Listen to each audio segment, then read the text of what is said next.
Всем привет, дорогие зрители, подписчики, а также гости моего канала. В сегодняшнем видео речь пойдет о винограде под названием Пандора. В данном случае это кишмиш американской селекции. Также самое в данном видео коснусь как о его преимуществах, так и расскажу о некоторых его недостатках. Как известно, идеальных сортов не бывает. У каждого винограда есть как плюсовые, так и отрицательные стороны. Но прежде предлагаю посмотреть фрагмент видео, который был снят в начале сентября.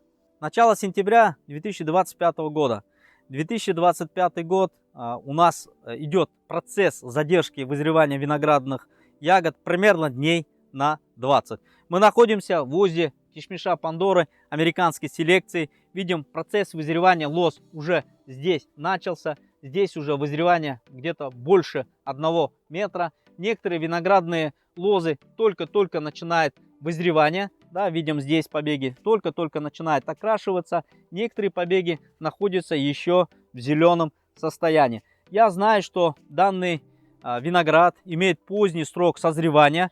Примерный срок созревания совпадает 25 сентября, начало октября. Но по условиям 2025 года, когда идет процесс задержки вызревания ягод, иногда приходится делать сложный выбор. То есть или оставлять урожай, да, сделать ее красивую картинку для, скажем так, для видео, или же поступить разумно, убрать большую часть гроздей в пользу на вызревание лозы. Я в данном случае оставлю буквально несколько гроздей, и при полном созревании данных гроздей сделаю окончательный обзор. То есть мы проведем измерения, посмотрим на размерные характеристики, посмотрим на класс бессемянности. Это вынужденная мера, так как я хочу улучшить процесс вызревания виноградных лоз. Вынужден так поступать. Мы при полном созревании данных гроздей мы с вами увидимся. Для вас пролетело всего 1 мгновение, но уже середина октября. Наши грозди уже полностью созрели, стали вкусными, сладкими. Также самое процесс вызревания лоз значительно улучшилось, так как я удалил большую часть наших гроздей, оставил всего несколько гроздей. Видим, я в сентябре месяце показывал данный побег.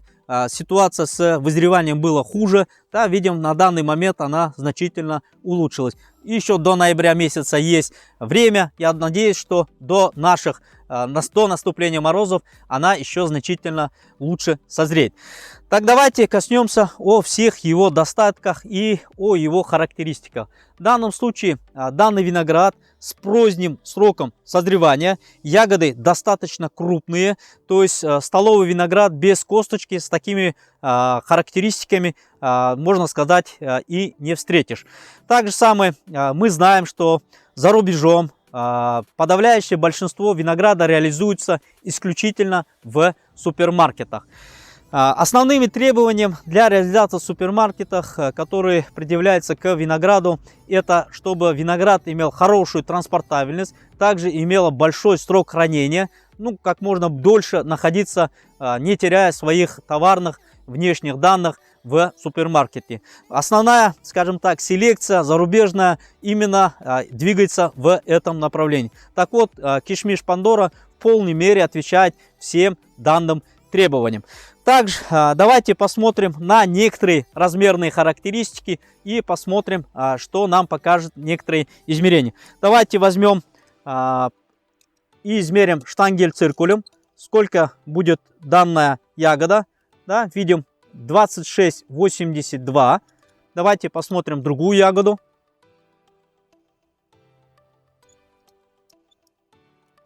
Давайте возьмем одну из ягод. 25,3. Также самое, что хочу сказать, с набором древесины показатели улучшатся. В зарубежных видеороликах я видел ягоды намного больше. Также самое у коллег виноградарей видел. То есть и ягоды по 20 грамм. В данном случае у меня скромные, скажем так, показатели. Но с набором древесины и с большим запасом времени, да, с годами я думаю, ситуация будет улучшаться. Так же самое, по моим наблюдениям, данный виноград, видим, в прошлом году я делал прививку вот в этом месте, и буквально с первых побегов урожайность у нее есть, что свидетельствует о том, что данный виноград так же самое должно хорошо подойти и на короткую формировку. Давайте возьмем несколько ягод и посмотрим на размерные характеристики, да, сколько он покажет у нас в весах. Давайте возьмем одну ягодку. Ну, давайте вот эту ягодку возьмем. Да, взяли две ягодки. В данном случае это ну, не совсем как бы большие и не совсем маленькие ягоды.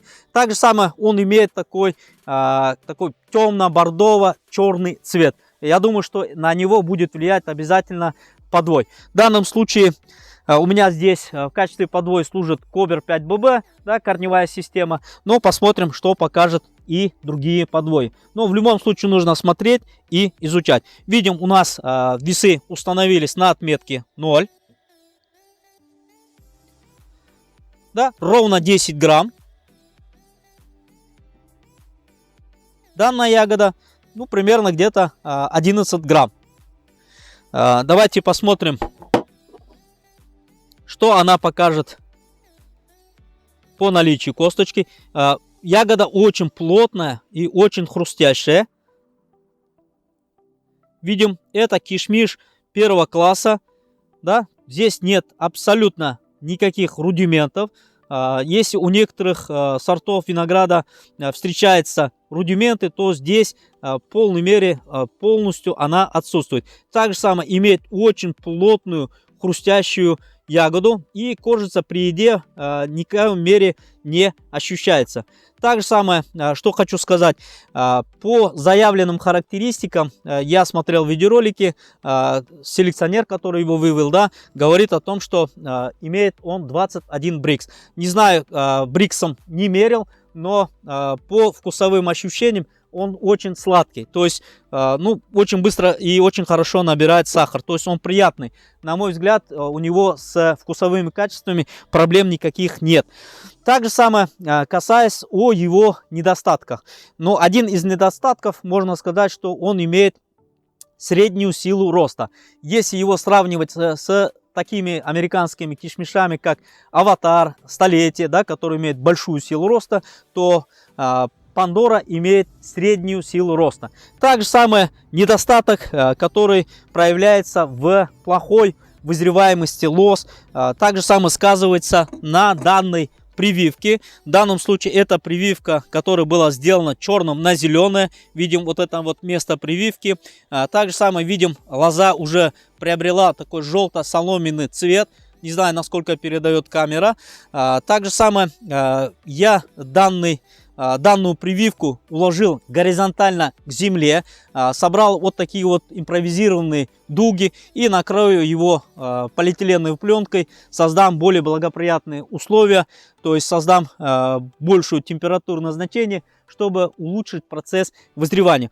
Также самое есть проблема с вызреванием саженцев Пандоры, так как на данный момент еще нету процесса вызревания. И если у других сортов уже некоторые сорта уже вызрели, скажем так, около метра, да, то у Пандоры нету абсолютно никакого вызревания лозы.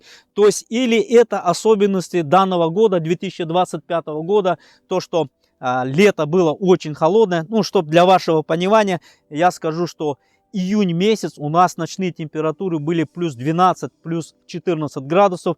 То есть для судака, для Крыма это очень низкие показатели. Дневные температуры там были плюс 17, плюс 20 градусов. То есть июнь был очень холодный. А осень пришло в свое время, можно сказать, даже с некоторым опережением графика. Но опять же, нужно смотреть, я буду работать.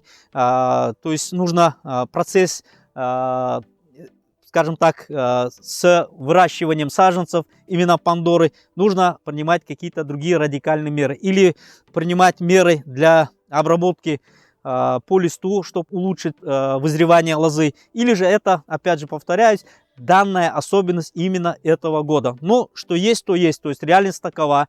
То есть у данного сорта самый большой минус это является то, что имеет очень плохую вызреваемость лозы. В дальнейшем будем смотреть, наблюдать, и может быть появится еще какая-нибудь информация. Это все, что я хотел сегодня рассказать. Всем пока, до новых видео.